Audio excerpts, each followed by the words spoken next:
When the world was anticipating the meeting between Trump and Zelensky today in Washington, where Trump was finally expected to decide on the delivery of Tomahawk missiles to Ukraine, Russian President Vladimir Putin unexpectedly made a phone call. To whom? None other than Donald Trump. The conversation between the two, which lasted more than 2 hours, triggered a geopolitical earthquake. First, the idea of sending Tomahawk missiles to Ukraine completely vanished from the White House.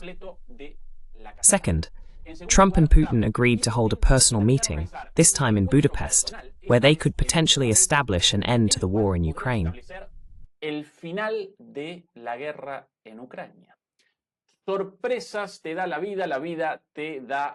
Life gives you surprises. Surprises life gives you. Good evening, good afternoon, and good morning. From Buenos Aires, Argentina, we begin broadcast number 279 of Demolishing Myths Talks.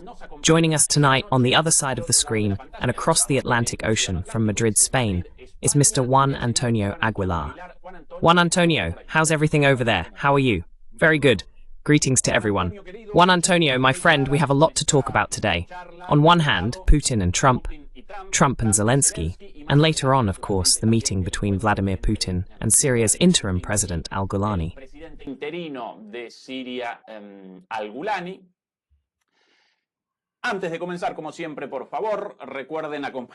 Before we begin, as always, please remember to support us with a thumbs up by subscribing through PayPal or through memberships. And if you'd also like to help us on our platforms and social media, Twitter, Instagram, Facebook, and TikTok, as well as through our sister channels MP Geopolitics and our English version of Demoliendo mitos, Demolishing Political Myths. The link is below. You can of course follow us there as well.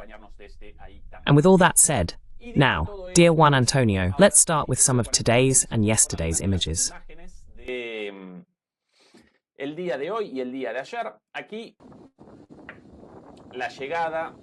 Here, Zelensky's arrival in Washington yesterday, greeted only by members of his own entourage. No one there to receive Zelensky in the United States. And today, finally, the long-awaited meeting, with more than half an hour of waiting for Zelensky in front of the White House. Trump delayed the greeting between the two again and again, the reception between them. More than half an hour of waiting for Zelensky, a clear political symbol for the Ukrainian president. This is the moment of his arrival. We didn't witness it. Now, this is from just a little while ago.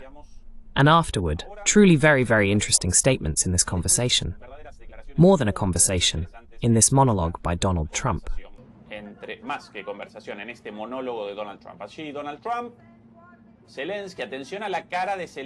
Donald Trump and Zelensky. Pay attention to Zelensky's face after Putin's call yesterday and the half-hour wait. Zelensky, a pat on the back, a diplomatic smile, biting his lips. All right. Juan Antonio, before presenting the different parts of Trump's remarks from a little while ago, the various fragments of his press conference, supposedly together with Volodymyr Zelensky, but in reality practically a monologue, what's your interpretation of all these back and forths regarding Thomas Hoxno, the conversation with Putin, today's meeting with Zelensky, and finally the announcement of a meeting in 2 weeks in Budapest between Trump and Putin? Lo primero, una pregunta porque, a ver, por la noticia que yo tengo, es Trump quien llama a Putin. First, a question, because, well, from the news I have, it's Trump who calls Putin. Ah, maybe that's wrong, dear Juan Antonio. It's Trump who calls Putin. Look, I think that indeed today, for Trump, it was a major mistake because today he had to decide something. Whether he was going to meet with Zelensky after weeks in which Trump himself had been threatening to send Tomahawk missiles to Ukraine. We'll talk a bit later about these Tomahawks and what that might mean. What's clear is that already a day earlier, Trump began to backtrack on his Tomahawk missile threat for reasons that are obvious and that I'll comment on in a moment. But it's clear that after everything I've said, he needed an excuse. Pero es evidente que después de todo lo que le he dicho, necesitaba una excusa. ¿Y qué mejor excusa? And what better excuse than to call Moscow, talk to Putin, and say, hey, we need to meet, we have to fix this, same old, same old. I mean, it's November, Trump started his term in January. How many times have we already heard this? Like, we have to fix this. A lot of people are dying every week. Well, Russia is a paper tiger, its economy is suffering a lot, all that stuff he keeps repeating like a parrot. So, well, what could be easier than calling Putin and saying they're going to get together to talk about peace? It makes no sense that they'd send Tomahawk missiles because that, well, would leave the United States' relations with Russia in a very bad position, right?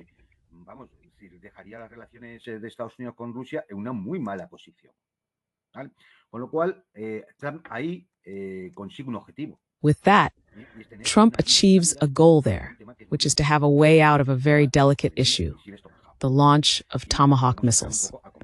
And here we can get into discussing the topic of those famous missiles a bit. But before that, I do want to make a clarification about Trump himself. It's clear that Putin and other leaders, the European leaders, Xi Jinping, Modi, I think even Lula and others, have figured Trump out. And they know perfectly well the behavior and personality of the American president. And so it only takes small moves for Trump to immediately start swinging, changing his position, and throwing off the entire scenario that was in place. Where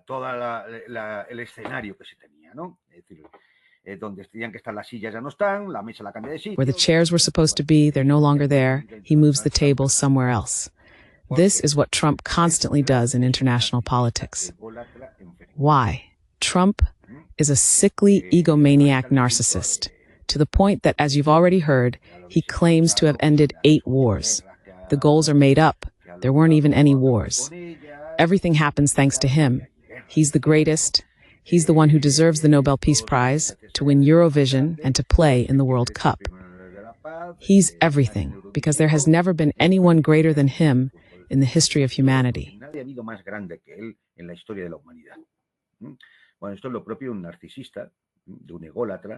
Well, this is typical of a narcissist, an egomaniac with delusions of grandeur. It's obvious that he's only after glory. He has plenty of money, and besides, with these tariff moves he makes, he ends up making money because his family invests in crypto and ends up pocketing millions of dollars. I mean, there are easier and more effective ways to make money than being president of the United States. He's after glory, and everyone else already knows that. Then on top of that, he's a compulsive liar with schizoid traits. That is, a loss of contact with reality.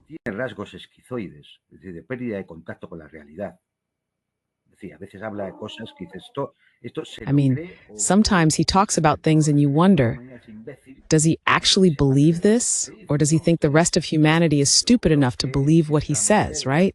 So I honestly think he really believes it. When he says he ended a war in Gaza that had lasted 3,000 years, he believes it, right? Someone must have told him, come on, that's a bit of an exaggeration, Mr. President. And he replies, well, 500 years, whatever. I mean, these are the traits of someone who doesn't live in reality. He lives in another world. And then, well, he's of a certain age.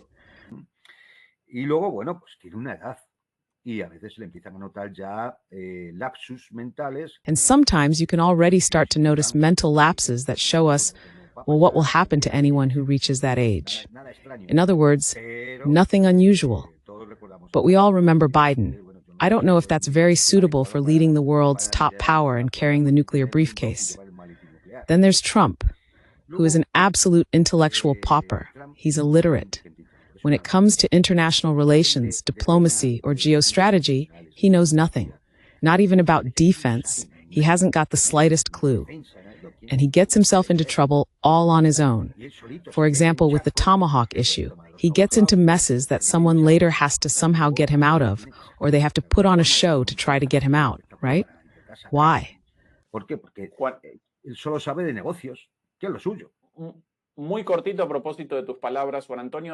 Because he only knows about business. That's his thing.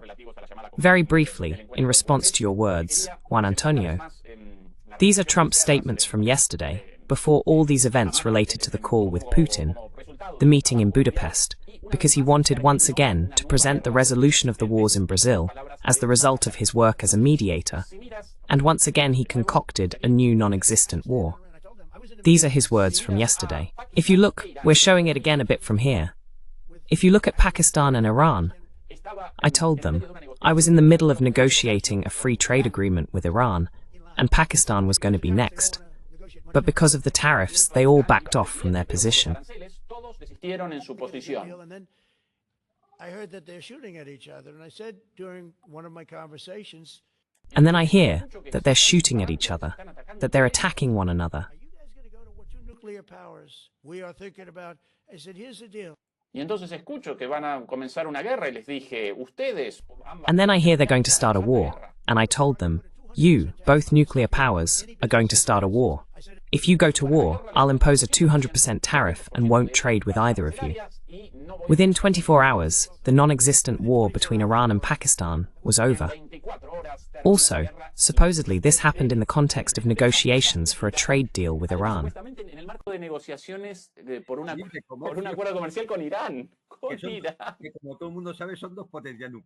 As everyone knows, they are two nuclear powers, because Iran already has nuclear weapons.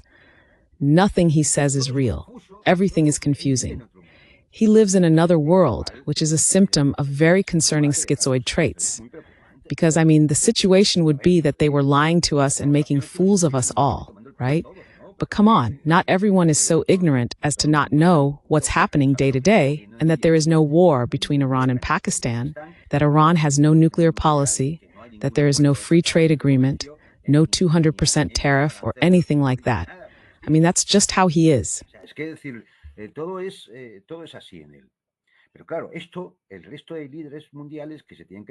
But of course, the rest of the world leaders who have to deal with him know it. They see it. And well, you know what to do. You go talk to President Donald Trump, tell him how great he is, how unfair it was not to give him the Nobel Peace Prize and the physics one, and that he deserved them more than anyone, that of course no one plays golf better than he does. And that's it. You feed his ego, he puffs up like a turkey, spreads his peacock feathers, and done. That's what he likes. That's what he likes. That's why Europeans go there and know how to handle him. No one will throw more compliments, bow lower, or crawl more like a worm than the European leaders. He loves it.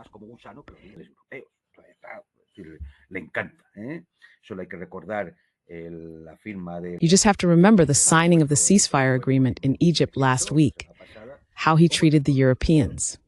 Well, like nobodies, meaning like Mr. Nobodies, who were just there. That's it, that's what he likes. Servants he can order around, the kind he's used to.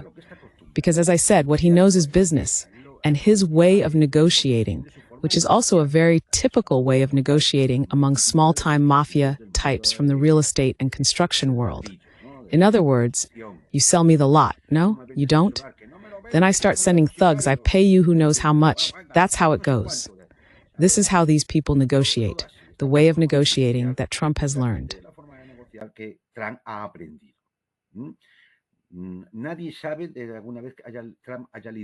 Nobody knows of any time Trump has ever read a book. It's an unknown fact. That's the level we're talking about. Of course, he brings things up, just like he brought up nuclear submarines. Now he brings up Tomahawk missiles. And so with that, what is he trying to do? What he's trying to do is pressure Russia. Tomahawk missiles, scary, right? And then get them to the negotiating table. That's his game. It might work if it were a tiny, defenseless country. But of course, with Russia, how are you going to do that? Not with China either, or even with other countries that have some capacity to respond, right? How are you going to do that? So of course, it doesn't work. And then he's going to send tomahawks. va a mandar Tomahawks. Y bueno, mira. Well, look, does he really know how many Tomahawks the U.S. arsenals have? No, he doesn't. Notice that he hasn't given a single figure. Not how many they have, not how many they can deliver, nothing like that. The U.S. arsenals have roughly 4,000 Tomahawks. To manufacture them, about 20 to 25 missiles are produced per month. Keep in mind that in a single day of retaliation ordered by Obama against Syria, 60 were used. That's the equivalent of 3 months of Tomahawk production in just one day, right? And even then, the Syrian air defense, which at the time used old SAM-2 or B-key missiles, shot down 59% of the Tomahawks. Derribó el 59% de los Tomahawks. Imaginemos, let's imagine the effect those Tomahawks could have on Russia's modern layered defenses, which are also highly trained nowadays. Of course, they've had to deal with HIMARS, ATAMS, Scalp, Storm Shadow, that flamingo thing they sent, which obviously didn't reach its target. So imagine what effect the Tomahawks could have. Then, for them to have any effect, that can only be done by heavily saturating the targets. What does that mean? That maybe for a single target, you'd have to send 30, 40, or 50 missiles so that 2, 3, or 4 actually hit. But of course, 60 missiles, how many would you have to give Ukraine to attack 10 targets?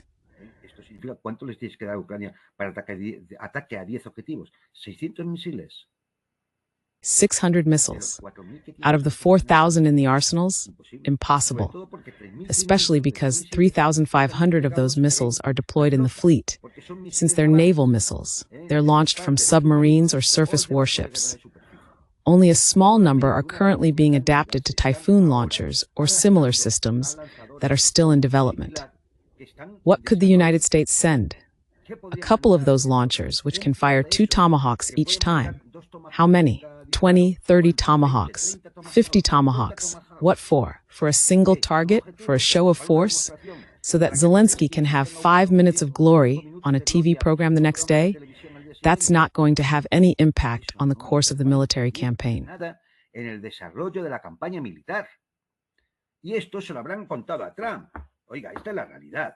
they must have told Trump about this. Listen, this is the reality. Besides, it costs $2.83 million. The missile, the support, the spare parts, and the associated costs. And even more serious, it would directly involve the United States in the conflict, because those missiles require not only already trained technicians, they would have to be Americans, even if they worked for a private military company, to be clear, but also directional control, meaning the GPS guidance capability through satellites, which must be American, or the TERCOM or DSMAC systems, which are radar-based terrain contour systems that allow the missile to avoid obstacles at low altitude to prevent detection or interception.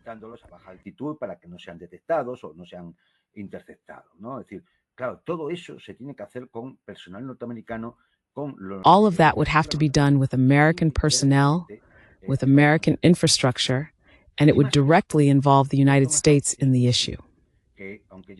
And furthermore, the Tomahawk is a missile that, although it carries a warhead of 400-some kilograms of explosives, has the capability to be fitted with a nuclear payload, which means this would immediately trigger the Russian nuclear doctrine. Because if 40 or 50 Tomahawk missiles are launched at me, I have no way of knowing whether any of them carry a nuclear warhead. And in case of doubt, the doctrine says, respond. So what does that mean? A massive escalation, the path toward world war and nuclear holocaust. When your bluff in poker is called, you've lost.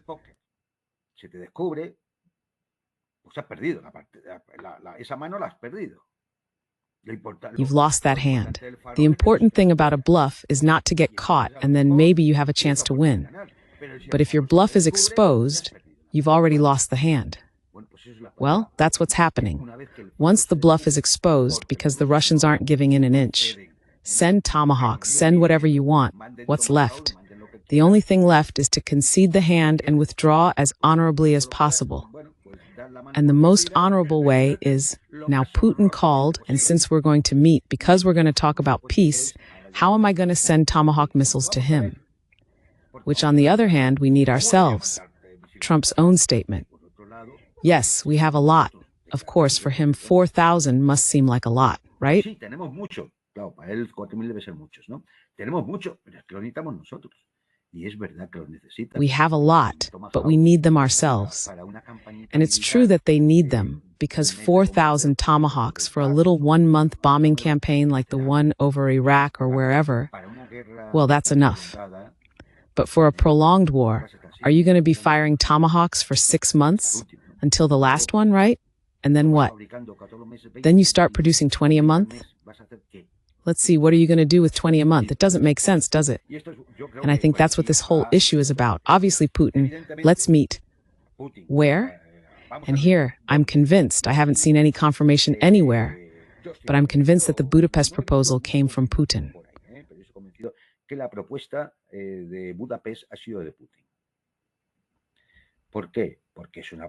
Why? Because it's a poisoned proposal, right? Extremely poisoned. I mean, Budapest, Hungary, a European Union country, a NATO country, so a friend of Russia, a friend of Trump. This is also a boost for Orban within the European Union, since he's the one who most blocks and slows down all the EU's anti-Russian decisions. And of course, the blow to the European Union and the blow to NATO is enormous, of cosmic magnitude. Because now what are they going to do? What are these clowns going to do?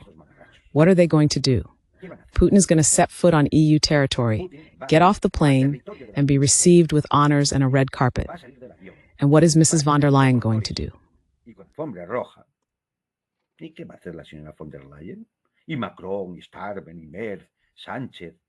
And Macron, and Starmer, and Merz, Sanchez, Meloni, and all the vermin, what are they going to do? The same thing they've been doing for a long time, making fools of themselves, the most ridiculous spectacle imaginable. And of course, with a Czech Republic that's about to switch to a government they call pro-Russian, with Slovakia, whose position we already know, or Serbia. Well, Putin's plane will possibly head toward Turkey, where it will be escorted by Turkish military aircraft, reach the Balkans, fly over Greece without any problem, arrive in Serbia, from Serbia's point of view, where it will be escorted by Serbian planes into Hungarian airspace, where it will then be escorted by Hungarian planes.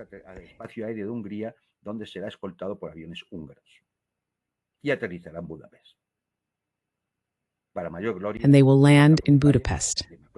For the greater glory of Mrs. von der Leyen, of Macron, and of all this, let's say all this tribe, who once again will see how their desire to go to war to justify the unjustifiable, like that famous drone wall, will be frustrated. I won't say anything more about the meeting, which is difficult, but well, it could happen that at least a roadmap might emerge toward a more serious negotiation, one that addresses the root causes of the conflict, which is what Russia has been repeating since December 2021, the root causes of the conflict.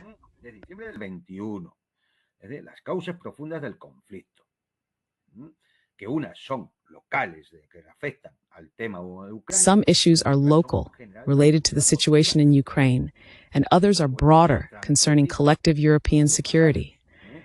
And then, well, if Trump forces his vassals, his jesters, and the jester of Kiev to say, you have to go down this path, you need to start accepting this, then maybe we're on the way to a solution to the conflict.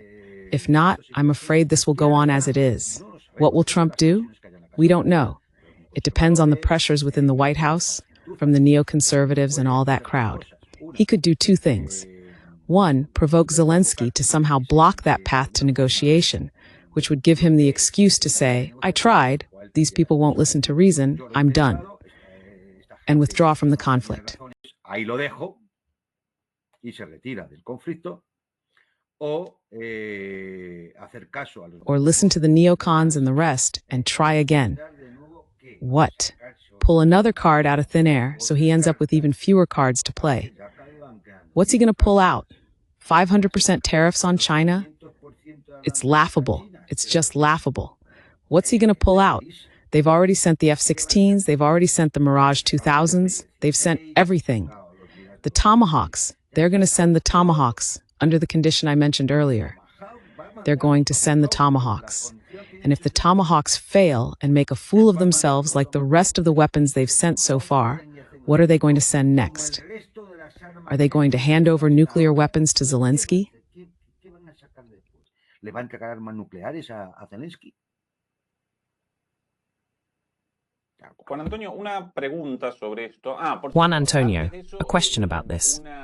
Oh, by the way, before that, a clarification with the help of Chinese artificial intelligence. Because the American artificial intelligence, ChatGPT, couldn't answer the question, and the Chinese artificial intelligence DeepSeek was able to answer regarding who called whom, who made the call. Technically, the call was made by Russia. According to the initiative of the United States in international relations and diplomacy, when a country wants to communicate with another, it submits a communication request, and the other country, if it validates this request or petition, responds with a call.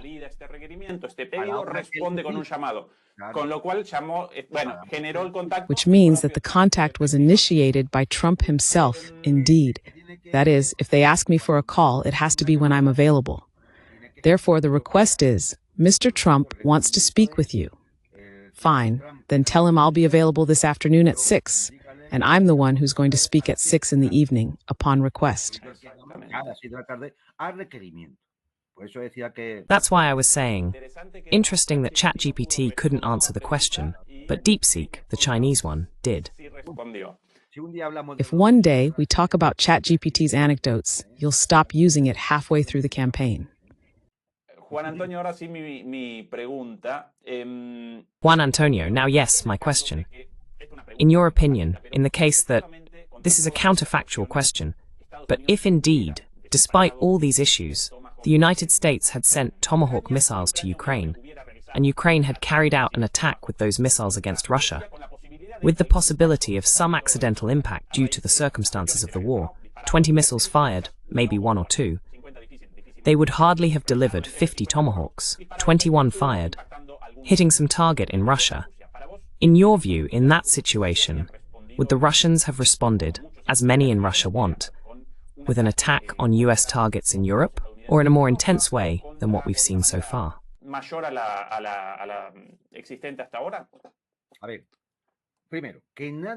Let's see, first of all, no one should doubt that the Russian General Staff already has pre-established plans in case something like that happens. I mean, I'm saying this because that's the job of general staffs. I mean, of the Russian General Staff and the General Staff of the Maldives. That's what general staffs do. Therefore, in the face of a possible scenario, they'll already have a chain of responses prepared, right? Which will depend on various factors. For example, the magnitude of the attack. Of course, if they manage to send 2 land-based launchers, because let's be clear, Ukraine doesn't have submarines or a fleet capable of launching Tomahawks, they would have to send 2 land-based launchers, which means they could launch 4 Tomahawks at once. That is, imagine if one of them hit.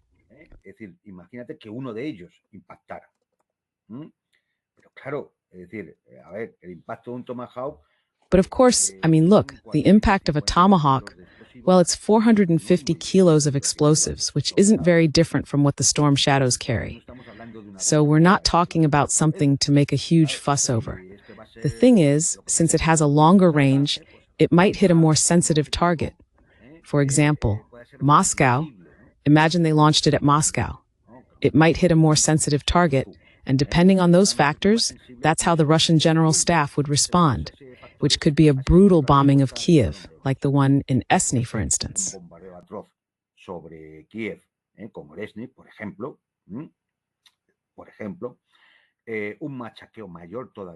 For example, an even greater pounding of Ukraine's railway, industrial, or electrical infrastructure.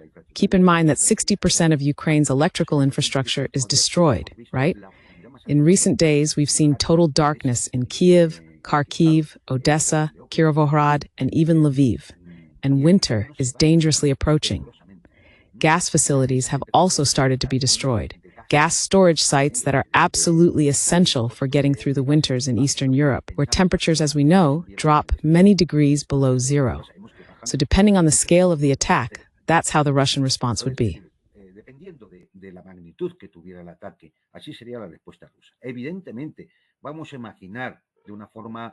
Obviously, let's imagine in a utopian way that 300 Tomahawks had been delivered to Ukraine and that in a fit of madness, they launched all 300 at once against 300 targets in Russia and nearby areas.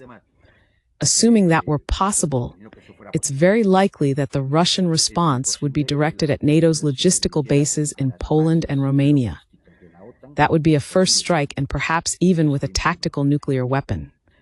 That could happen because, as I've said before, this would trigger Russia's nuclear option. Therefore, everyone has been warned. Moreover, the United Nations would be immediately notified that this kind of attack could logically activate Russia's nuclear option, and thus appropriate measures would be taken to defend national security and the integrity of the Russian state.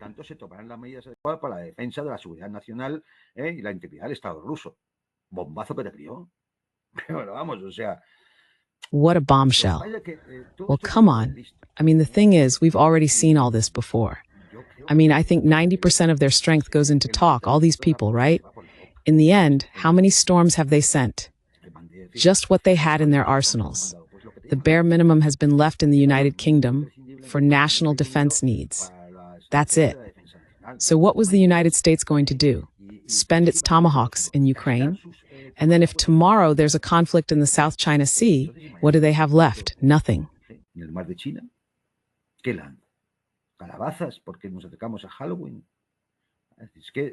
Why are we getting close to Halloween? As Trump said, we can't do without them, because 4,000 Tomahawks aren't enough for 9 months of war, or even 6, maybe 3 months, depending on how many targets you want to hit. But for countries with a strong enough air defense, 4,000 Tomahawks, well, that gives you just a few weeks of war. And then we stop, right? Then there's a ceasefire. So what's the point? How are you going to waste them on that? It makes no sense. But anyway, since everyone in the West is so out of their minds, so crazy, in the end you start to wonder and think, will they actually send them?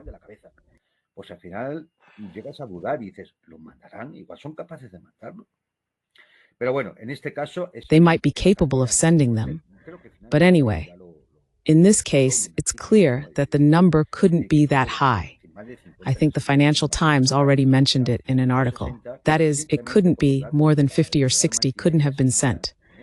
50 or 60, just based on the data from the Syrian anti-aircraft weapon in 2015, I think that's when it was. With air defenses much weaker than what Russia has, already shows you how effective the Tomahawk can be. 50 missiles as well. Keep in mind the Tomahawk is a slow missile, 850 kilometers per hour, right? Slower than Russian anti-aircraft missiles. And second, it's an old missile. It's a design from the late 70s, early 80s, right?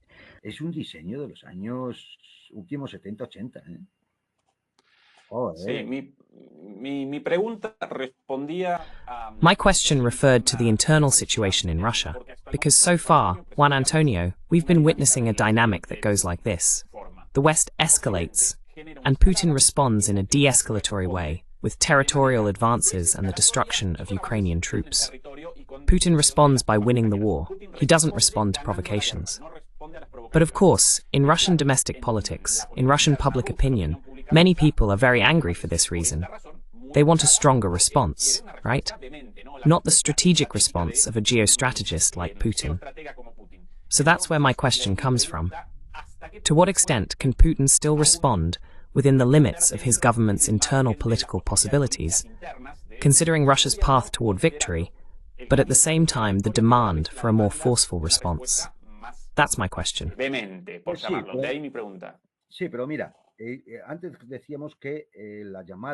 Yes, but look, before we said that the call between Trump and Putin gave Trump an excuse to get out of the Tomahawk mess. Trump's call to Putin gives Putin an excuse to say, well, this is a totem of something permanent, a call, a conversation, a meeting, which somehow keeps the tension alive among the population. I mean, how are we going to escalate further? How are we going to launch into an open war against all of NATO when we're talking?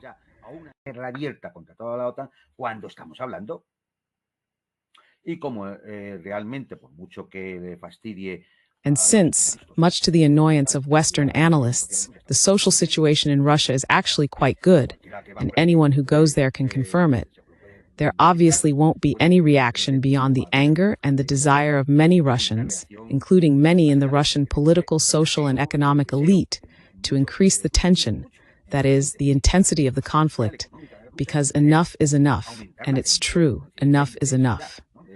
Del conflicto, porque ya está bien, y es verdad, ya está bien. Uno escucha, por ejemplo, el informe. You hear, for example, the report from the director of the Russian Foreign Intelligence Service, and you realize that the British spend all day stirring things up, provoking attacks, contacting jihadists in the Caucasus. This is constant. Maybe at this point one should ask, well, perhaps the time has come to close the British embassy in Moscow, to just tell them to hell with it already. I mean, what's the point of maintaining diplomatic relations with a country that seeks your destruction? And the destruction of any European country that could rival it. Enough is enough, isn't it? These are the same people who, when there's fog in the English Channel, say that the continent has been cut off, right?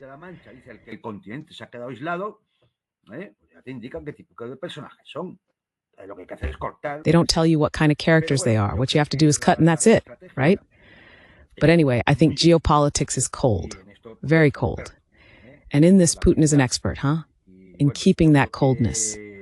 And well, I think there's no doubt that if we saw a Russian General Staff board, there would be a number of possible scenarios, huh? And they're taking measures and making decisions also based on one thing. Time is on their side.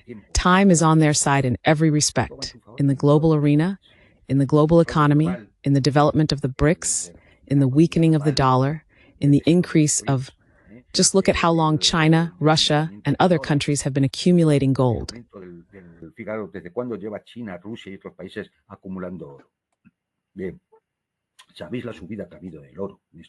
Do you know how much gold has gone up in the past few days?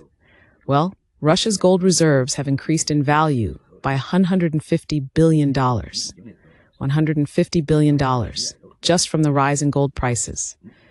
In other words, there's enough capacity and enough favorable variables, and you also have time on your side to avoid falling for provocations and keep waiting until at some point, it's precisely the West that has no choice but to make the decision. Either we escalate completely, or this is going to be a strategic defeat.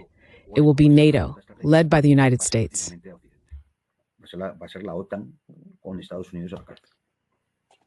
Bien, presenciemos algunas... All right, let's watch some excerpts from today's meeting between Trump and Zelensky. By the way, 2,400 viewers connected and rising, but only 1,000 likes. Remember, that helps us spread our critical analyses and supports us against censorship. So please, support us that way. Remember that the like annoys Ursula von der Leyen. Do it for that reason. Indeed. That's how the conference started, a little while ago. Strong leader, a man who has been through a lot. Thank you very much for joining us. It's an honor to be with a person, a very strong man, someone who has been through many tough things. We had a big call yesterday, as you know, with President Putin, and we'll be talking. And a person I came to know very well. This obviously in reference to Zelensky. As you know, yesterday I had a very good phone call with President Putin. President Zelensky of Ukraine has endured a lot. I mean, Zelensky has endured a lot, and we've been supporting him up to now. I think we're making great progress. So we're going to talk about that today. We're going to talk about all these things, and also about what happened yesterday in my conversation with Putin. I think things are going very well. And it all started in Alaska, where we set some guidelines. Finish it, end it. We want it ended so. We'd like to bring this to an end. This is a war I inherited from Biden when I came into office, and we'd like to finish it. Well, we could take a few questions now, and amid the journalists shouting, "Oh no, sorry, I forgot. Maybe the Ukrainian president would like to say something." I didn't even remember it, basically, in the fourth. Thank you, Mr. President. Thank you, President. Bien, y ahora Zelensky, y estas las Well, and now Zelensky. And here's the thing, with Zelensky, well, just a thank you, but we're saving the best of Zelensky for last. Ahora, Zelensky. Glad to meet you again, Mr. President. Thank you very much for the invitation. Again, Now Zelensky, thank you. your successful ceasefire in the Middle East. Thank you. Bueno, muchas Well, gracias. Thank you very much for the invitation, and congratulations on the ceasefire in the Middle East. Medio Oriente, responde Trump, de nada, de nada. Yeah, and you did it. Trump replies, "You're welcome, you're welcome." Finish Russia's war against Ukraine. I think that, yeah. Usted lo logró. You did it. You made it happen. And I believe we have the drive, the momentum, to also bring the war with Russia to an end. De Rusia, We understand that Putin is not ready. I think not ready, but Putin is not ready to negotiate yet. But with your help, with Trump's help, we'll be able to put an end to this war. We can see that they need it to end. They're not advancing on the ground and are suffering heavy losses. Mr. President, after our phone calls, tienen They have many human and economic losses as well. económicas también, y quiero agradecerle a usted nuevamente, presidente. And I want to thank you again, Mr. President, for the phone conversation we had. American energy companies, they're ready to help us. Yes, after all. Ayer me encontré con empresas. Yesterday I met with American energy companies, and they're ready to help. And Trump replies yes, with that little sparkle on his teeth. That bling bling. You know? Cling de bing bing, ¿no? De cling caja. This attacks on our infrastructure. From Klinka. Attacks and etc. And we also had meetings thanks to your team. We met with the military companies, talked about air defense, and I want to share it. Military companies, we spoke about air defense, and I want to share. We also had meetings, thanks to you, with the military industrial sector. Industrial, muchas gracias por los contactos, por haber hecho posible. Many thanks for the contacts, for having made those meetings possible. Very good. And I think it looks beautiful in his jacket. Yeah. Is it beautiful? So thank you. Trump responde, bueno, bien. Creo que te queda Trump muy replies, bien ese well, traje. fine. I think that suit looks really good on you. I think it looks great on you. God, even carrying it, teasing him. Juan Antonio, making him go crazy. What a thing. A ver, vamos por partes. De la parte de Trump. Let's go step by step. On Trump's side, look at the faces of Vance and Marco Rubio. Those are circumstantial faces. In other words, it's not a pleasant meeting. We don't know exactly what they talked about or in what direction it went, but look at those faces. They're not exactly happy faces, more like forced ones. Even Trump's tone isn't the same as in the meeting with Milley that we saw a few days ago. It's a much more serious tone. I'd even say that Cancino tries to make a joke about the suit, if only because the other one looks like a cockroach. I don't know how he doesn't wear a clerical collar, being Father Zelensky. And as we've been noticing, Trump sometimes shows lapses. Sometimes he blurts out things he probably shouldn't. For example, when he says, the one we've supported until now, what's going on? And in 10 minutes, not anymore. That until now, what does it mean? O mañana no. El hasta ahora, ¿qué quiere decir? Puede que sea simplemente una forma de hablar de Trump. Pero, It may just be Trump's way of speaking. But these things always need to be looked at carefully, especially when it's a state meeting and you've got cameras and journalists all around. As for Zelensky, the first thing to say is that given how Trump acted with that call to Putin on the very day, no, hours before, the meeting with Zelensky, in fact, Zelensky was already on the plane to Washington. This means there wasn't enough time for the European pack of hyenas to show up in Washington to support Zelensky, like they did last time. Let's remember that when Zelensky went before, and to keep him from putting his foot in his mouth again with Trump, they all showed up there. Merz, Starmer, Macron, and Maloney. That's how they all started acting as a chorus and giving Zelensky cover. This time, there wasn't enough time. So Zelensky went alone. Es decir, con lo cual, Zelensky ha ido solo. No tenía la manada con él. Y eso se nota. He didn't have his pack with him, and it shows. What could he say? Well, blah, blah, blah, blah, blah. What they've told him just feeds Trump's ego. That's where the whole peace deal thing comes in. It feeds Trump's ego and makes him repeat the same things he always says in his propaganda. What things? that Russia isn't advancing, isn't gaining territory, and is suffering heavy human and economic losses. So what's the problem? What's the problem? They're holding the line just fine on the front. And it's Russia that's wearing itself out.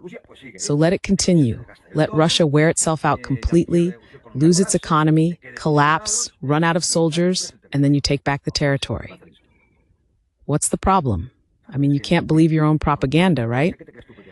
So then you've got nothing else to say, nothing to add. You're just there doing whatever they tell you because you've got nothing else to do.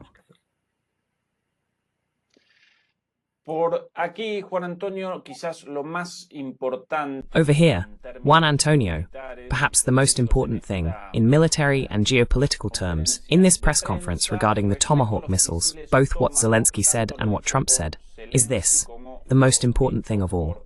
Here we go. Ahora sí. Of course, we want to finish this war, but the war is another technological war. You don't use just tomahawks. If you want... Consultado sobre los Tomahawks, primero Zelensky. When asked about the Tomahawks, Zelensky responds first. We want to end this war. We need the Tomahawks. But this is a technological war, and it's not limited to those missiles alone. Targeting military goal, you need thousands of drones. It goes together with such missiles. And to achieve a goal, thousands of drones are needed. And that goes along with missiles of this kind. We don't have tomahawks. That's why we need tomahawks. But we have thousands of domestically produced drones, but we don't have Tomahawk missiles, which is why we need them. Production. And the United States has tomahawks and other missiles. The United States is very strong and has a large production of Tomahawk missiles and other types of missiles.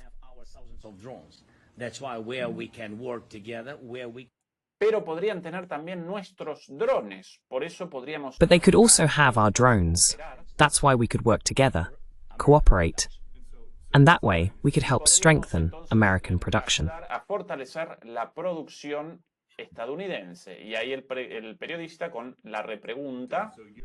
And there, the journalist with the follow-up question. Yes, it's about military.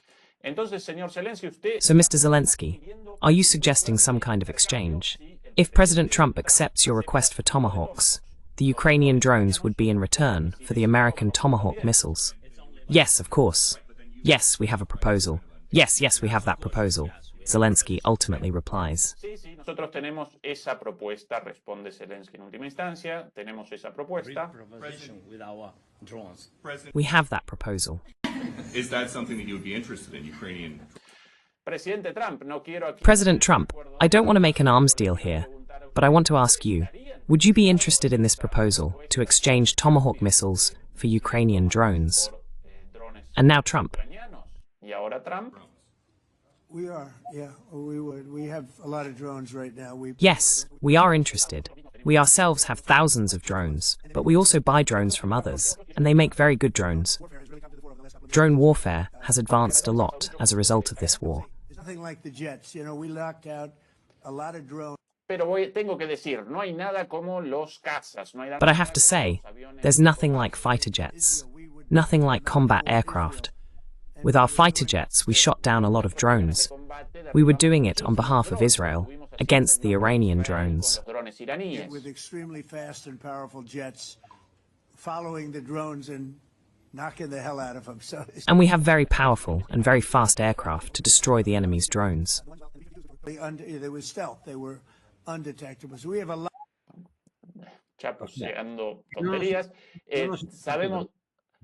Sí, sabemos mucho de drones, pero sabemos también mucho sobre aviones, como por ejemplo nuestro caza furtivo B-52. Bueno, equivocado en el nombre B-52, evidentemente, pero bueno, el concepto más o menos claro.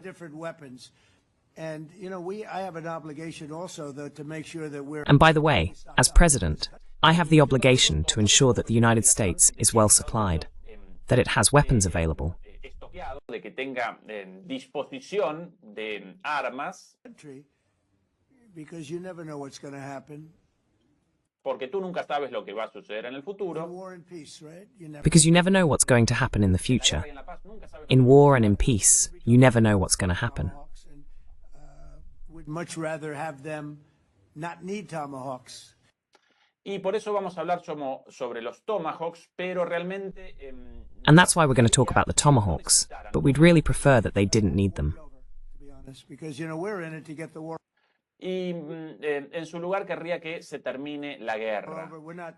And instead, I would want the war to end. Weapon, as you know, to the European Union.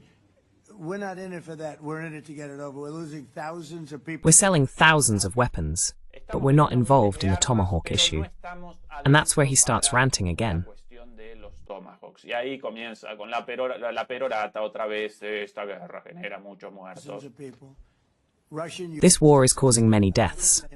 I think we can end this quickly. I had a very good conversation with Putin yesterday. This was far more complicated. We got that one done. And I think we have a good chance. I think President Zelensky wants it done. I believe Zelensky wants to end this war, and I believe Putin also wants to end this war. The one in the Middle East was much harder, and yet we ended it. Of course, about the tomahawks, no. Que no, pero que además, es decir, yo no sé quién habrá aconsejado a Zelensky. I don't know who advised Zelensky, but how are you going to trade drones? Even if you say you're going to give the United States 10,000 drones for every 10 tomahawks. First of all, these are weapon systems that have nothing to do with each other. Nothing to do with each other. The tomahawk can even be a tactical nuclear weapon. Drones, well, the United States can mass produce them whenever it wants. And it also has some of the most advanced ones in the world. That's the reality. The Global Hawk, the Reaper, those are attack, large-scale reconnaissance drones. What are you going to hand over? Tactical FPV combat drones for the front line? The United States can make those whenever it wants and by the thousands. So that's not the issue. How are you just going to trade drones for tomahawks? But there's another matter as well.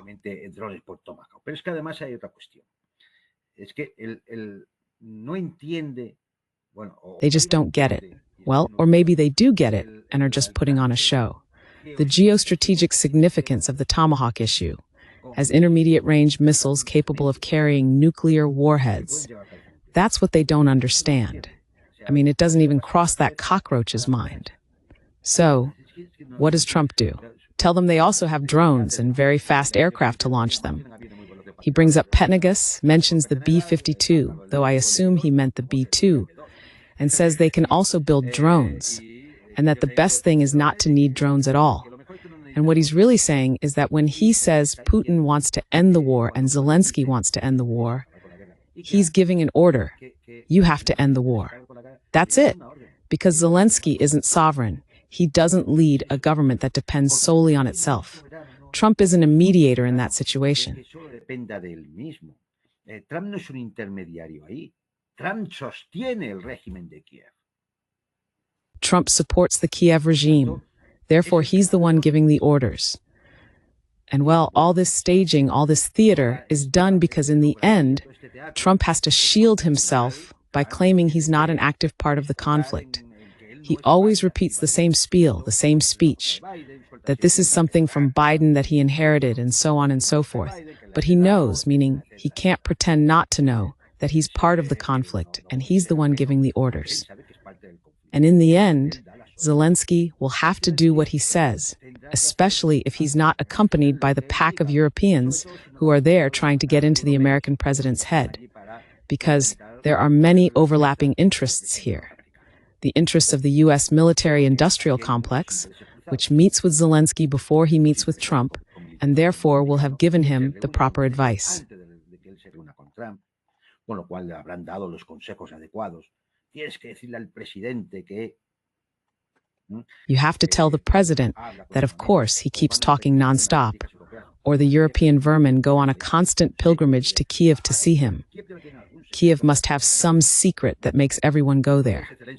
You see Zelensky, who's the one in need, and it should be him going to Berlin, London, or Paris. It's the others who keep going there to see him. I don't know what's going on with this Kiev business. Someone should explain it to us. Anyway, Zelensky is a very pathetic person because he knows he depends entirely, completely on his foreign allies. He's a puppet who decides nothing and will ultimately have to do what he's told. And the only thing he can try to do on his own is stir things up so that if he has to leave, he can do it in the best way possible and alive. De la mejor forma posible y vivo. Todo lo demás viene determinado desde fuera. Everything else is determined from the outside. It's determined from the outside. And obviously, if Trump takes a firm stance, if he gets tough, Zelensky will have no choice but to do whatever Trump tells him, because otherwise it's over. Because Zelensky might perhaps believe his own propaganda, but reality is what it is. Russia keeps gaining territory every day, and most of the losses are Ukrainian, economic, infrastructural, and human. That's the reality. So, well, if he wants to push his own propaganda, since he doesn't know what else to say, because this time he's got nothing. He's been thrown off balance, caught off guard, because he finds out about Trump's call to Putin when he lands in Washington, and I imagine that must have completely changed the outlook of what he had prepared.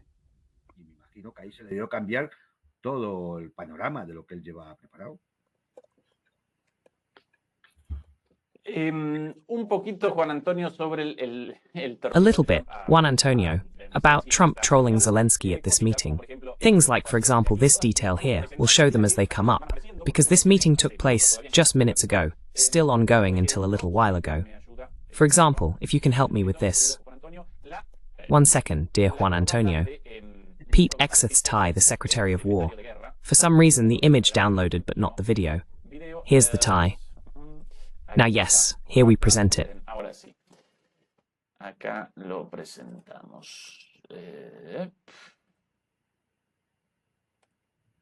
Por aquí.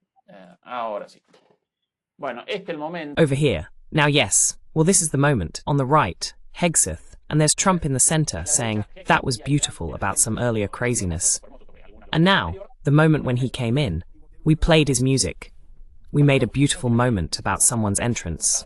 And December 5th to perform at the White House for some of the people. He's coming to perform here at the White House again, in connection with someone, some musician.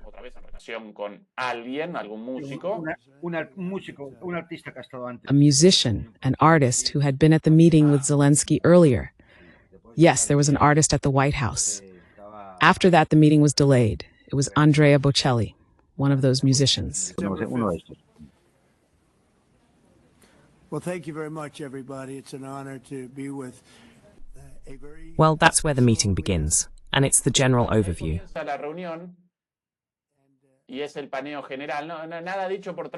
Nothing said by Trump, but the tie to Hegseth's right really wanted to look somewhat American, obviously, but it was actually a Russian tie.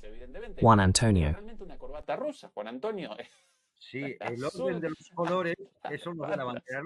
Yes, the order of the colors is that of the Russian flag, indeed. Well, that's one thing. And on the other hand, this part here, with the question to Zelensky, which was uncomfortable for him and Trump's challenge, the question to Zelensky about the difference between Trump and Biden. Pay attention to this. Trump y Biden. Atención a esto. Esto muy bueno. This is really good. Now we're talking. December 5th to perform at the White House. Bueno, no, este no el video. Perdón, Juan Antonio. Well, no, this isn't the video. Sorry, Juan Antonio. I'm downloading things from the conversation at the same time, and with so many videos and tabs open, there was obviously some mistake. I also just wanted to show, before we start discussing al-Golani's visit to Moscow, the shift in the Western media's stance from yesterday to today after Putin's call. Hear this one, Politico. Ukraine's plan to go on the offensive is on the agenda for the Trump-Zelensky meeting. That was yesterday, around midday, one of the headlines from yesterday. Here's another similar one, in the same tone, from the same outlet, Politico as well. Ukraine likes its new ally Trump. Relations between the leaders have warmed since Kiev learned there could only be one diva in the room.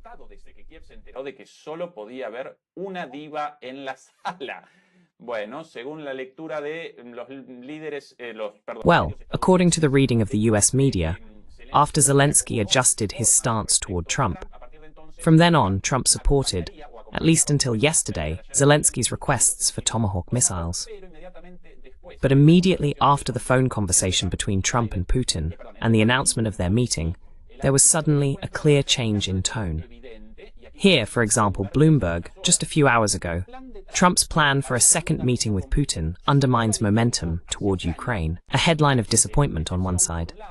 And this one, even stronger, from The Telegraph, a British outlet. Trump's meeting with Putin in Budapest is a heavy blow to Europe. The superpower summit in Hungary is a great blessing for Viktor Orban and a great humiliation for the European Union. And all of this accompanied by the image of the two holding hands. Fire, right, in the minds of these scribes.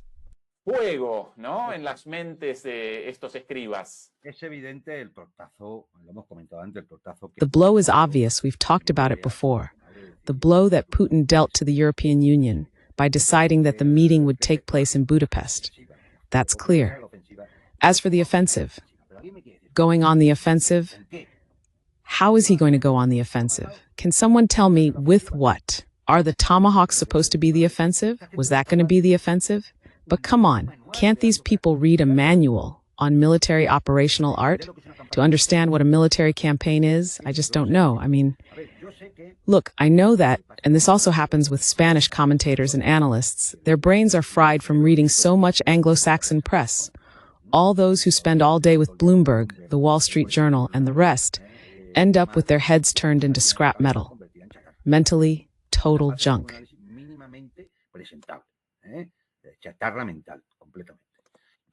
No names, Juan Antonio, please. No names. And we're going to go on the offensive. And then they repeat it. All the Western analysts say it, all the Western press, the Spanish, the French, the Italian, we're going to go on the offensive. And no one questions it. How? I don't know. With what? I mean, let's see.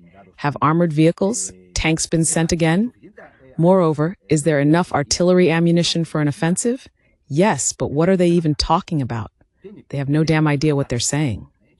They just parrot what the Anglo-Saxon press publishes, which is what NATO's Strategic Communications Center dictates should be published every day. So, well, they make a whole superficial analysis out of these things. That is, always assuming that people are either stupid or don't have time to look into it and will believe their nonsense. And that's the whole secret. There's no rigor in what I'm saying.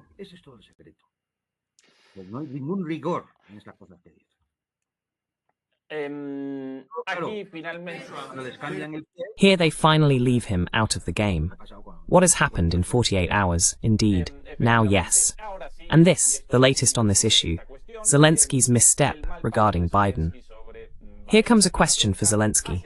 When we were in Israel with President Trump earlier in the week, we heard a lot about the difference in diplomacy between President Trump and President Joe Biden.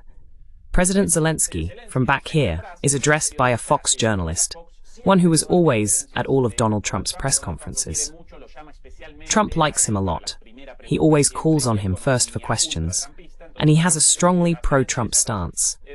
So he calls out to Zelensky from the back. President Zelensky, back here, my question is the following. When we were in Israel a few days ago, we heard a lot there from all the leaders that there was a huge difference between Trump's abilities as president and those of Biden, his predecessor. What do you see as the biggest difference in diplomacy between presidents? What would you say is the biggest difference in diplomacy between President Trump and President Biden? What do you see as the main difference in terms of diplomacy between Trump and Biden? And here Zelensky is in a tricky position because he has to respond in a way that suits Trump's ego. But his own ego doesn't really allow for too much praise, since he clearly preferred Biden, who was obviously much more anti-Russian than Trump. And now Zelensky is going to respond as follows.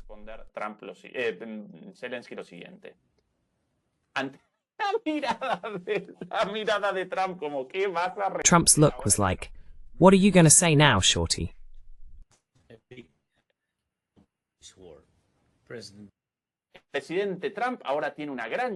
President Trump now has a great chance, a great opportunity to end this war. Since Biden is no longer the president, he doesn't have the ability to do so. Poor Zelensky, what a predicament. And President Trump has really shown, silence, long pause, that he can handle a ceasefire, that he was able to achieve a ceasefire in the Middle East, and that he could also achieve great success. Also have such big success. For Ukraine, it's a great opportunity. And let's hope he has the same luck and can do this in Ukraine. For Ukraine, it's a great opportunity. Zelensky responds. Let's hope Trump can pull it off. And there he is, right away, Trump getting involved. I would say that. The difference is that one of the presidents is extremely competent, and the other is tremendously incompetent. That's what you should have said, Shorty.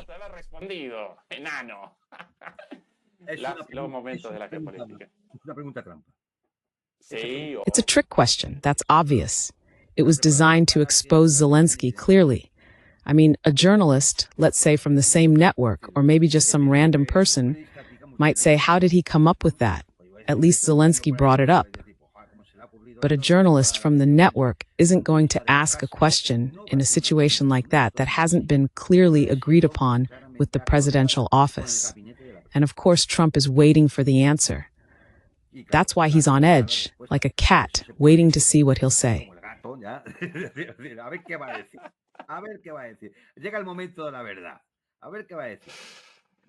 The moment of truth arrives. Let's see what he's going to say. A trick question. But well, this also shows that Zelensky isn't someone who's prepared for these kinds of things. There, Zelensky should have completely ignored Biden and just said what Trump wanted to hear. Man, the difference is huge. Wow, things have really changed since President Trump took office. You stroke his ego, he struts like a peacock, and that's it. But no, I mean, after all, Zelensky is a TV comedian.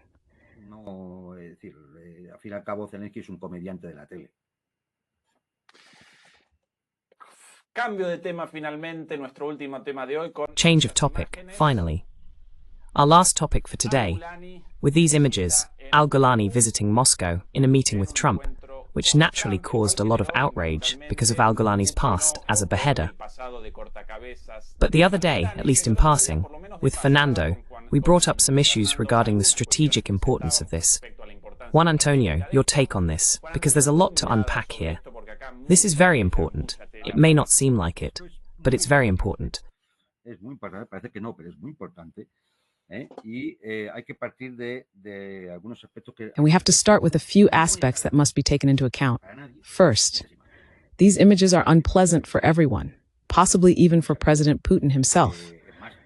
They're not pleasant. Moreover, the Russians didn't like them, and you can see that in the comments on social media and elsewhere. They didn't like them. They don't like this. But my friends, we have to understand what geopolitics is. Geopolitics is cruel. Very cruel, because it's based on the doctrine of political realism in international relations.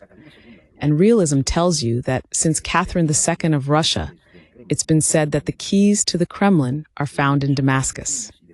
There are decades and decades, if not more, of close relations of alliance between Syria and Moscow.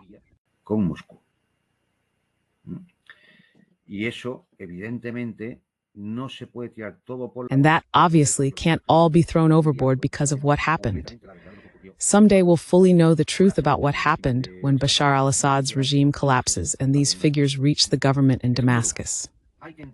Secondly, it must be understood that Al-Golani is not just a head cutter. Al-Golani is a Western asset recruited in Abu Ghraib prison in Baghdad, Iraq, and from there he has served those Western geostrategic interests. He's a figure who plays his role. He did it with Al-Qaeda, he did it with the Islamic State, he did it with the Al-Nusra Front, he did it with HTS when the coup against Bashar al-Assad began, and now he plays his role because he has always been functional.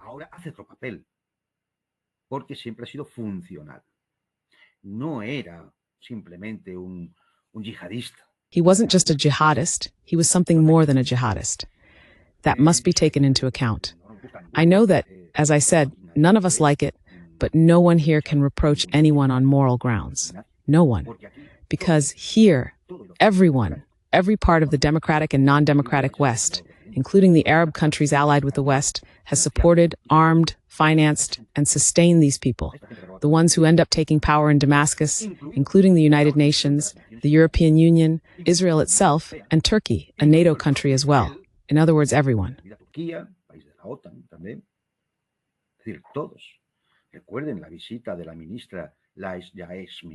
Remember the visit of the former German defense minister when she went to see that man there, and he didn't even shake her hand. In fact, they later pixelated his face in the photos. Everyone went there. So morally, no one can say anything. What? Pedro Sanchez? That Alvarez was there? What? And that he ran into him at the United Nations. The King of Spain? The King of Spain? That he took a photo with Al-Ghulani in New York? Who can say anything? I mean, let's not be hypocritical. No one can say anything. So let's try to analyze this exactly. This, which is a Syrian initiative, an initiative from that Al-Ghulani government, an initiative of theirs.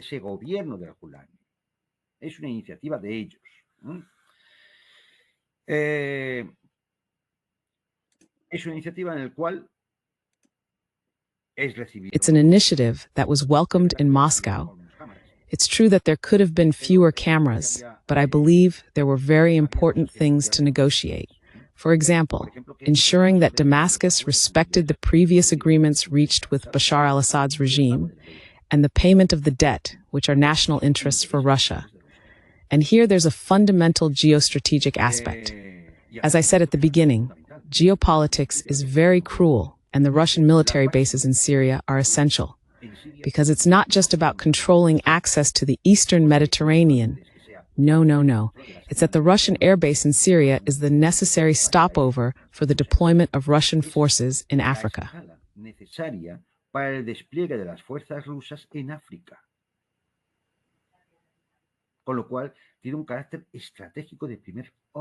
Which gives it a first-order strategic character, because it is from there that the logistical line with the pro-Russian regimes in Burkina Faso, Mali, Niger, the Central African Republic, and so on, can be maintained. It has a first-order geostrategic importance at this moment. Therefore, those bases had to be preserved. Military bases that, after this meeting, come out strengthened. Not only the naval base in Tartus and the nearby air base, but also the Russians are returning to Rojava, which was a base they had abandoned. After this meeting, it turns out that the Russians are going to lead the restructuring of the new Syrian army. That's how much geostrategic influence that entails.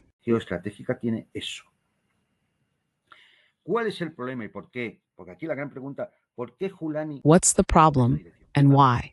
Because the big question here is, why is Ghulani taking this direction? And come on, this is the important question to ask. Maybe because he feels the pressure from an Israel that, as always, keeps attacking all its neighbors and has occupied more territory than it already held with the Golan Heights. Maybe because there's an excess of Turkish influence that could endanger the situation in Syria and lead to the country's dismemberment due to Turkish interests. It could be that Ghulani sees that, after the massacres of recent months, resistance is growing, and this could end in a civil war in Syria. I don't know. Maybe it's a combination of all these factors that's forcing Ghulani to go to Moscow.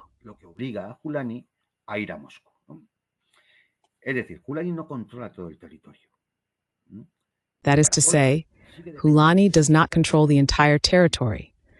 And to top it off, he still depends on Russia, both economically and militarily.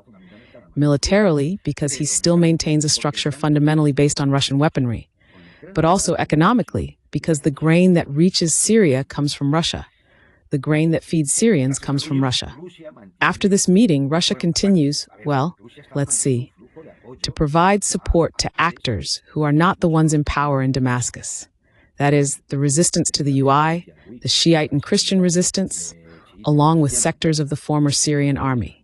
Of course, in the end, as that becomes more organized, it's going to be a problem for the government in Damascus.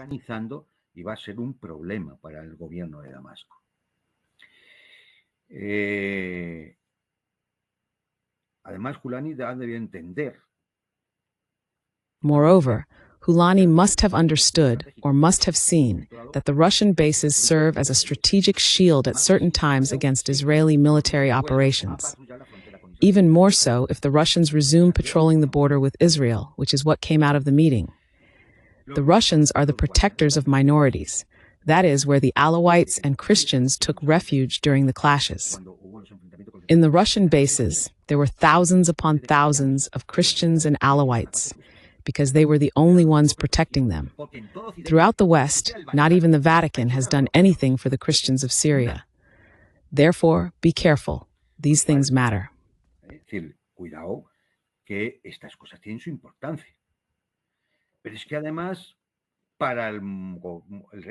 But in addition, for al-Hulani's regime, this is necessary in order to seek reconciliation with sectors of Syrian society that belong to other religions. He is Sunni, and logically, needs in some way to have a good understanding with Christians, Shiites, and other faiths, because otherwise the country will fall into civil war. He doesn't even control all the actors who went with him to Damascus. There are groups already accusing him of betraying the revolution and selling out to Russia. Groups that are warning others to stay alert because they might start receiving Russian bombings. There's the meeting of al-Hulani in Moscow.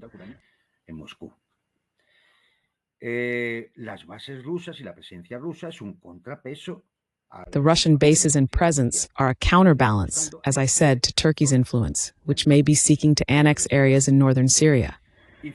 And finally, maintaining a good understanding with Moscow, at a time when things might not be to the West's liking, remains a cornerstone of Damascus's foreign policy, because it could block initiatives such as, for example, resolutions at the United Nations, right?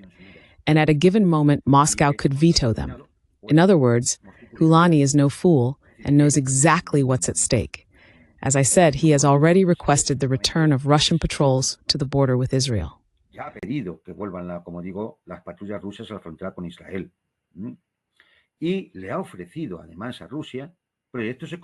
And he has also offered Russia economic projects in Syria. Specifically what? Gas. Gas, because it's necessary to try to maintain the gas pipeline project that runs through Syria, because otherwise what will Syria live on? But for that, the unity of the state must be preserved, and the Kurds must not go elsewhere, because the gas and oil fields are necessarily there in that area, and they could cut off the route to the Syrian ports to export the gas and allow Syria to have some income. Of course, Bashar al-Assad is not going to be handed over. The Western press said no. Surely he's going to ask him to hand over Bashar al-Assad to be delivered. Absurd.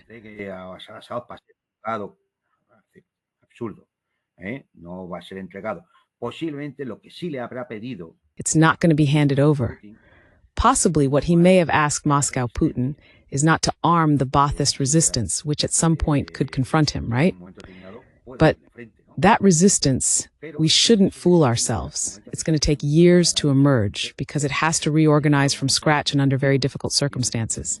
And while that happens, what do you do then? Some fundamental geographic factors are lost. That's why I say geopolitics is very cruel. Damascus would withdraw all the armed factions that have been operating there from the Syrian coast, the Gab Plain, and Homs.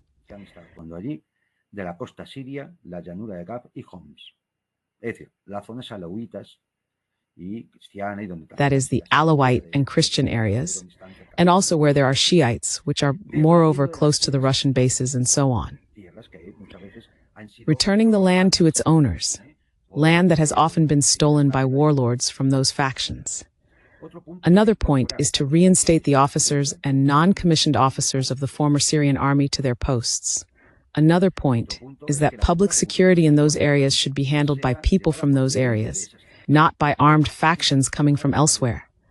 We are talking about the coastal regions, to be clear, from the Homs area to Latakia, reaching, that is, Tartus.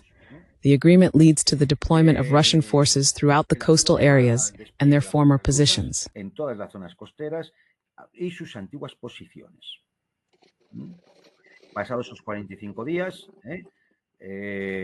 After those 45 days, a second phase would begin that would lead to the release of all detainees, precisely to seek reconciliation. and to give the green light for any armed faction that refuses to comply with these agreements in the areas of Homs, Yabrud, and the Syrian coast to be attacked by Russian forces. After those two phases, the implementation of United Nations Security Council Resolution 2254 would follow, which involves a transitional phase with free elections in Syria. Of course, we still have to see whether they are actually capable of carrying it out, because if that's the case, the failure, this could help stabilize the situation, maintain the unity of the territory, the Syrian national unity, because otherwise it could lead to civil war or complete fragmentation, to disintegration.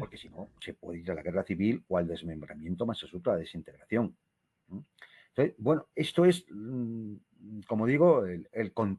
this is, as I said, the context in which we have to see this strange visit by Hulani to Moscow beyond the immediate reactions, the how is this possible, right? As I said, none of us like it. None of us like it, because morally we don't. But as I've repeated before, geopolitics is very cruel.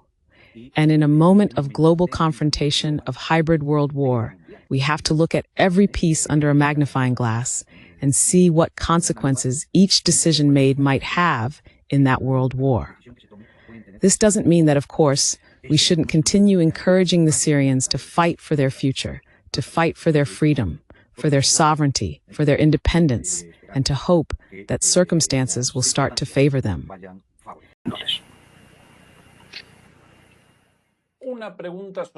A question about all this, Juan Antonio.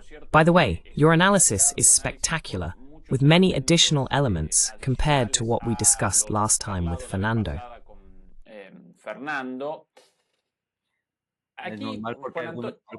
We're starting to learn some facts, of course. We'll probably see more in the coming days.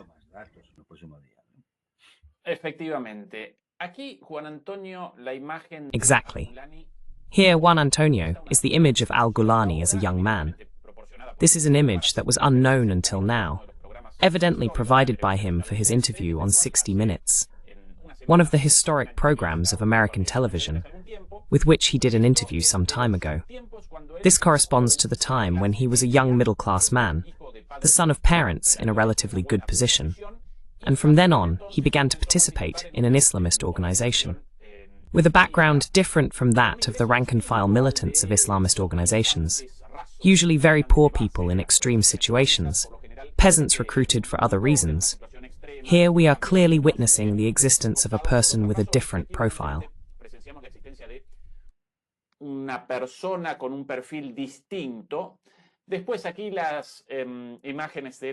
Then, here are the images from the Iraqi prison, Abu Ghraib, where the CIA clearly carries out the capture of this man as a US or Western agent from that point on.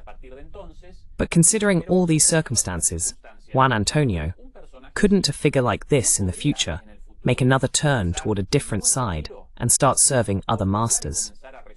That's also why the Russians are interested in not completely severing any form of connection with this individual.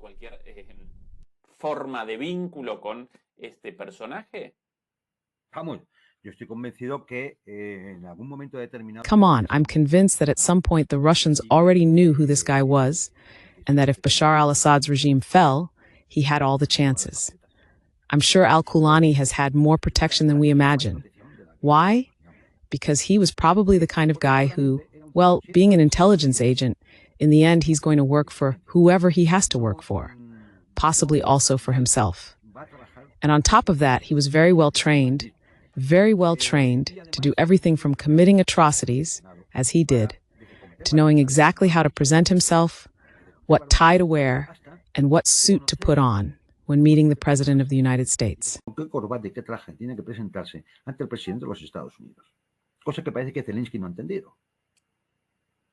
Something that Zelensky doesn't seem to have understood. But Al-Ghulani, man, anyone who sees him says, come on, this guy looks like he spent his whole life in diplomatic school. Why? Because he's a trained guy. He's trained to perform certain functions, and he's done them. Morally, he's despicable. But as I say, if we want to do political analysis, let's leave morality for when one is praying, right? Unfortunately, despicable. But that's just how these things are. That's how these things are. And it's not the first time we've seen similar situations in international politics. Here, well, as that guy used to say, defining Noriega or people like that.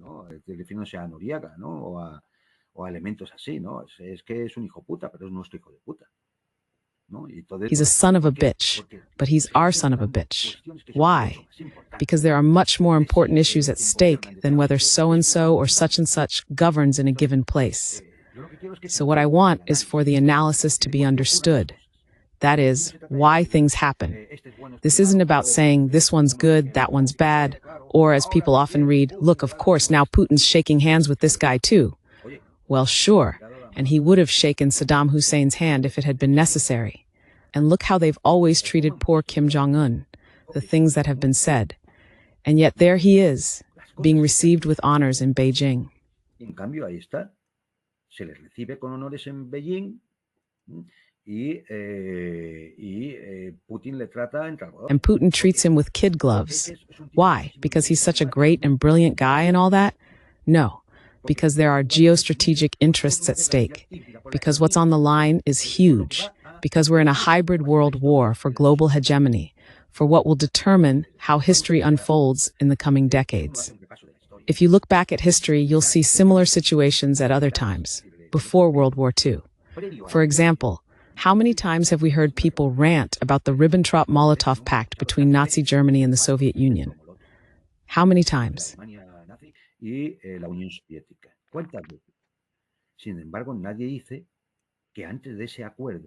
However, no one mentions that before that agreement, before that pact, almost all of the West had made deals with Hitler and reached agreements.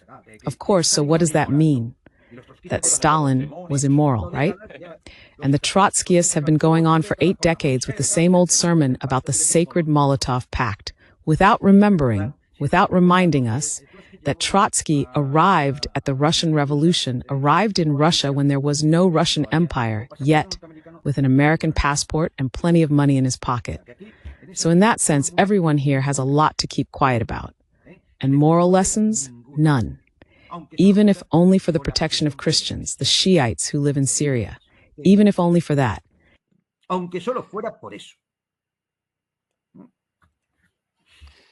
Juan Antonio, sobre el final, solo como cierre, siempre... Juan Antonio, to wrap up, just as a closing note, we always like to end with a bit of humor. Today, well, no humor, but rather a situation just mentioned by Trampas, you remembered it, before the meeting with Zelensky. Andrea Bocelli at the White House. And Bocelli and Trump's people, with no better idea than to play background music. And Bocelli, almost forced by his own talent, started to sing. Bocelli, a spectacular lyrical tenor, maybe not quite at Pavarotti's level, but from that Pavarotti onward, one of the best, at least in Italy. This is exactly the situation before the meeting with Trump. 2,800 connected and 2,000 likes. Still 700 or 800 missing. Please help us with that. In 5 minutes, Fernando Moragon's show begins, and Juan Antonio back here again tomorrow on DMP Geopolitics. Juan Antonio, a pleasure as always, a real treat, and see you soon. Bye-bye.